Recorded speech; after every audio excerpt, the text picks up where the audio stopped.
Hey, welcome to my channel. This is Catherine's Hidden Garden, and today we're going to do drains and valves and where to find them in our brand new 2200S Entrada east to west motorhome.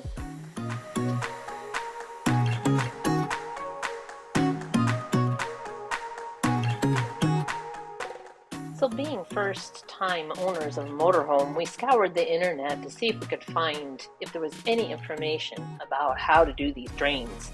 But to no avail, we couldn't find anything. So my husband and I decided to make this quick video and try to show you some of the things that at least hopefully will help you in finding and locating these drains.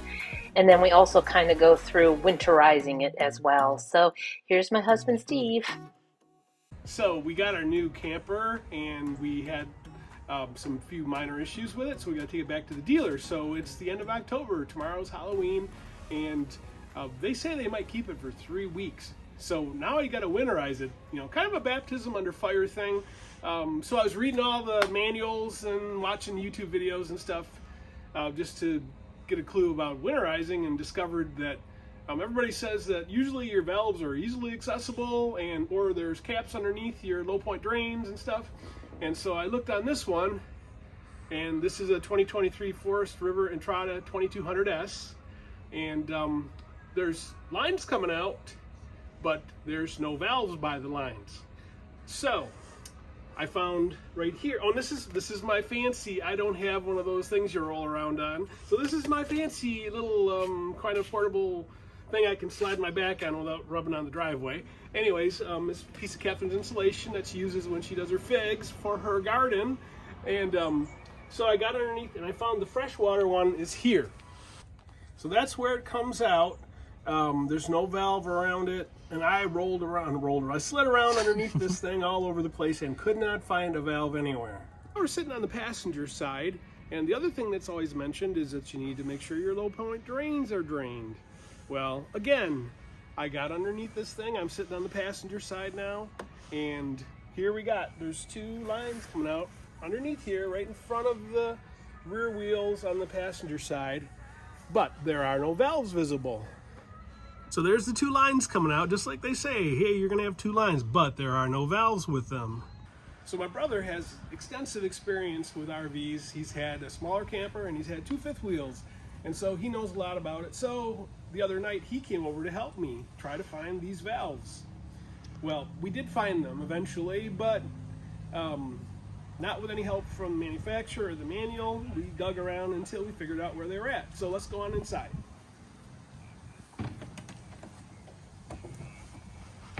So my brother and I got digging around and we dug quite a bit. And eventually we found out where the fresh tank valve was. We'll get to that in a minute. And also where the low point valve is, which is underneath here. So, and I'm not going to take this apart right now, but if you have to take this drawer apart, there are little flappers, little pieces right here that you just have to pull up to release this drawer, and it'll slide all the way out off the track. And there's 2 valves. You just got to reach to the back, closer to the closer to the outside wall, and you can turn those 2 valves. I don't feel like I'm going to use the blowout method before I put the antifreeze in, and basically those 2 valves are just in line to the feed up to the sink, and I'm going to blow, so I'm not going to do the valve thing with those because I don't feel like I'm going to trap any water there. But if you feel like you need to, this is where you go. Right here, pull this drawer out, and you have total, complete access. Now, let me also mention that I didn't know that, and in the process, I took this off. Now, if you take this off, all you're going to see is a bunch of ductwork. So where your heater and your ductwork are. And I also took this off over here, not because I was, well, kind of because I was looking for valves, but also because I knew the water heater was in here. And this is where eventually we're going to do the bypass for the water heater. So the water heater is right there, and we can show you those valves later. So there's the valves for the bypass. We'll get to that in a little bit. So this wasn't in the shambles like it is right now when we first came in here looking for stuff. Catherine had this nicer, but because of the fact we're looking for things, we started moving stuff. So my brother and I moved this mattress off. We had it standing over here. And then we're like, well, you can't pull this thing up. It's locked in place. We're like trying to find any way to find the pump, find the valve to drain the freshwater tank, to no avail. Well, then I reached under here, and he's like, well, where's it attached? And I reached under here, and I thought, oh, it's like a little bracket holding it under from underneath. But what it is, it's a big, long hinge. And once we discovered this big, long hinge, that was like, we are hoping that we can find how to get to all this other stuff. So that's what we had to eventually do, was pull the mattress off, and we'll show you that in a second. All right, so the thing I forgot to mention a second ago was the fact that, oh yeah, we had to pull the slide out to get to this point. Usually the slide out is in, and the wall that you see here will come into about here-ish, and you couldn't get when this plywood here that we're going to pivot up in a minute actually runs into those little knick-knack shelves where we put our phones and stuff up here. So in order to do this, we had to move the slide out. So this is what it looks like when you get the mattress off. The slide out's out, the mattress is off, and there's a big long hinge like I mentioned, and you pull this up. Ta-da! Ta-da! Now, when I first opened it, I teased my brother. I said, oh, look at all the free stuff on the other side, but that's actually one of my bins over there. That's about 42 inches deep right there from the outside, and that's where you can put longer things, like if we get some bag chairs or whatever we're going to eventually have, since we only did one trip so far. Anyways, that's where we store stuff. Over here, this is our freshwater tank here. So here I am on the other side of the wall, or the plywood piece, whatever. And down over here, for all you people who own one of these, the valve to drain the freshwater tank is down here in this last little corner over here. And you can see ours is already set to open because 2 nights ago, my brother and I drained it. So there is the open valve for the freshwater tank. It's right next to the wall. So what we're going to do eventually, which we're not at that point just yet, is when we get to pump the antifreeze in, we are going to adjust a couple of these valves. We're going to shut the tank over there because we don't need to drain it anymore, the one that we showed you first. And then we are going to reverse 2 other valves, which I have to find. See one. Oh, there and there. So we're going to shut this valve here, which is currently open to the tank. And we are going to take this valve here, and we're going to open it. And then we're going to put this into our, we're going to pull the cap off, and we're going to put this into our antifreeze. Then we turn the pump on, and that's when we take the antifreeze and it siphons it out of the gallon jugs and puts it into the plumbing system. But we're not quite there yet. And just a second ago, I shut the valve to the tank. We no longer need to drain the tank because it was drained Friday night and Saturday, and this is Sunday. And we don't want to have anything else going into the tank because we're going to do some monkey motions with these other valves in a few minutes. So, first thing I'll say about this little scenario here is don't forget your gloves. So we're going to this side first is the black. I'm just going to come over here, and it is right here, the wastewater holding tank. And I'm just going to pull that one so the black is released. So in theory, nothing's going to get trapped in the black side. Then we're going to come over here, and we're going to do this one here, which is the gray. And I can hear some water, but I don't know how much or if there's going to be much of anything. Well, there really wasn't anything that came out, and we kind of figured there wouldn't be, but we just wanted to be sure. So nothing actually came out. We did hear just a little tiny trickle, but that was about it. What I'm going to do next, I saw in some of the instructions, but not all of the instructions, and I'm going to have my little compressor over there. I'm going to put the black tank blowout connection, the quick connect on the black tank blowout. I'm just going to push on that a minute just to make sure there's nothing in the lines to the black tank, and then we'll go on from there. I bought this little fitting off Amazon. It was like $11 and some change, which is basically just an air fitting that hooks into your plumbing here. That I got a quick connect. There's a quick connect end on it, and we're going to hook this up to it here from the compressor, like that. And my compressor is set to 30 psi, and I'm just going to blow on this for a minute or something. So I don't know how much that really did, but we did run the air to it. It's all done. I'm going to disconnect this now, and then we're going to move to the inside and get the water out of the taps and stuff next. All right, well, now that we're done dealing with all the draining stuff, we're gonna just turn the bypass the water tank now. So we're gonna take this valve here, which is perpendicular to the water flow, and we're gonna turn it so it's in line, and we'll do the same thing up here. Gotta get my hand in there a little better. There. Now this isn't like a lot of the older ones, and you see them in the videos that have 3 valves. This only has 2 valves, and once you do those 2 valves, the flow is basically diverted from coming or going from the tank, and we're good to go. All right, the next thing we're going to do is drain the water heater.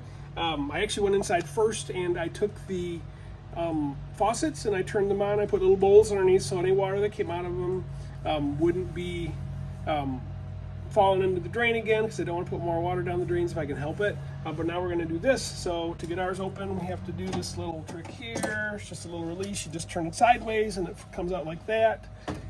And then the pressure relief is here. And the drain is here. Like that. So I assume to get any torque on this thing, I'm gonna have to put my little screwdriver through here. And I've not tried this ahead. So it was a little tough, so we turned the camera off just for a second, and now we're gonna let it go.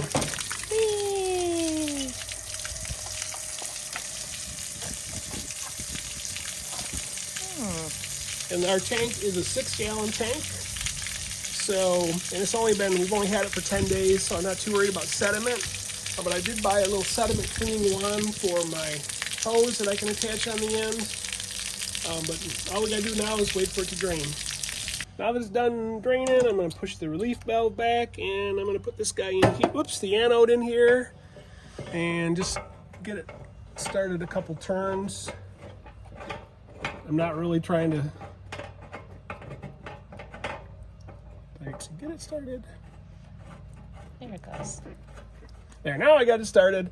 Just a couple turns. It's not tight. It's not super loose, but it's not tight. That's all we're gonna do. And we'll shut this back up.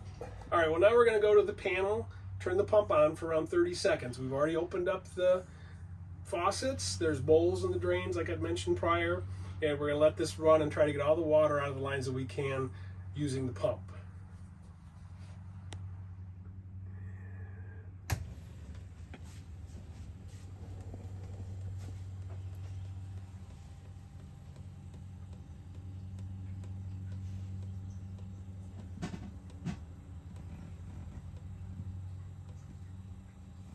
And we've done enough time now. We did the toilet, the shower, the 2 sinks, and we're gonna shut this thing off. All right, we did the pump thing and got the water as much as we could with the pump out. Now we're gonna do the blowout thing with the compressor. So the important thing whenever you hook this compressor up to the motorhome is that it's never more than 30 PSI. At least that's what I've been reading, and that's what we're gonna go with. So we're gonna hook this connection up, we're gonna go inside, and we'll watch, and once the things have all stop putting any water through, then we'll turn the compressor off.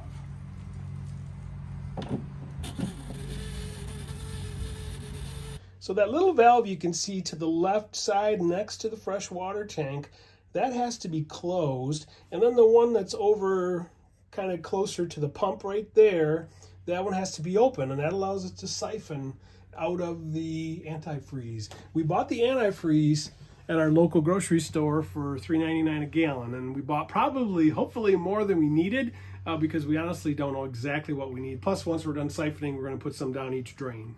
All right, so over here, the little valve now is in line for flow, so we can siphon, and we got to take this little plug